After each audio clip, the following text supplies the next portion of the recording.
ఈ రోజు అనగా 14/9/2025 పట్టాపురం పోలీస్ స్టేషన్ పరిధిలోని కొరిటపాడు దగ్గర అంటే చంద్రమౌళి నగర్ కొరిటపాడు మధ్యలో ఉన్న మెయిన్ రోడ్లో చంద్ర హాస్పిటల్ పక్కన గణేష్ నిమజ్జనం సందర్భంగా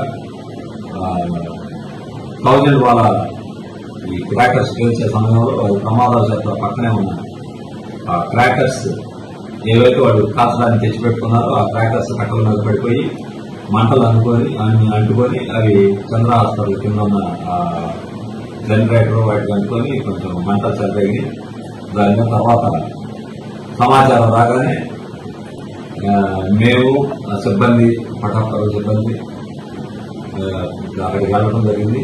చిన్న భవన్స్కి వెళ్లి అక్కడ లోపల ఉన్న 2-3 రక్షించడం జరిగింది. ఈ ప్రమాదంలో ఎవరికి ఎలాంటి గాయాలు కానీ ప్రాణ నష్టం కానీ ఏమీ జరగలేదు. ప్రజలు పుకార్లని వదంతుల్ని నమ్మొద్దని విజ్ఞప్తి చేస్తా ఉన్నారు.